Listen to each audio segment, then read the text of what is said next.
Okay, now that the underlays are all set and we have the views looking the way we want, we can actually start modeling some stuff.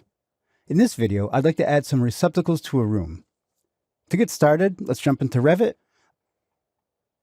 Just so we're on the same page, in the project browser under Views, let's make sure we're in Power, Floor Plan, Level 1. I want to zoom in on this area here because this is where I want to put my receptacles. Notice that there's an annoying hatch pattern being shown. The objective here is I want to turn off the hatch pattern, but I don't want to turn off the floor in case I want to put some floor-mounted receptacles in.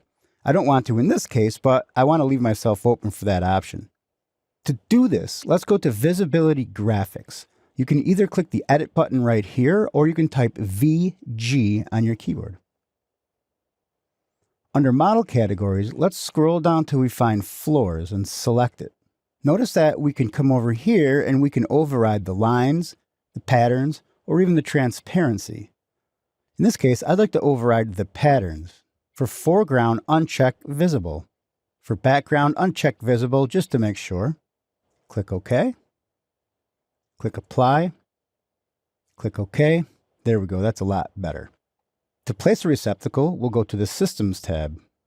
On the Electrical panel, click the Device pull-down and let's select Electrical Fixture.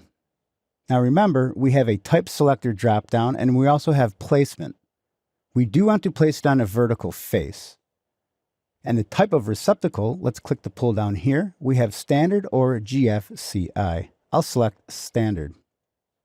If you hover over any one of these walls, because we have it placed on vertical face, it's going to place it on one of these walls, which is perfect.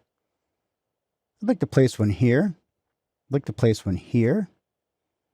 Maybe place one here. I like to have a lot of receptacles. I suppose we'll place one in the adjacent room here.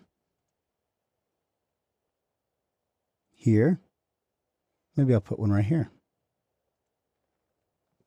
Hit escape a couple times. Now, notice where the receptacle is placed, we can select one and we can check out the properties of it. We say that's set for level 1. The elevation is 1'6" or 457. But notice that we can create a power system. We'll do that later. If we click Edit Type, we'll see that we get all these types of properties. Close out of here. Hit escape a couple times. So that's all I want to do for this video. Go ahead and save your model and you're all set to start wiring these things up.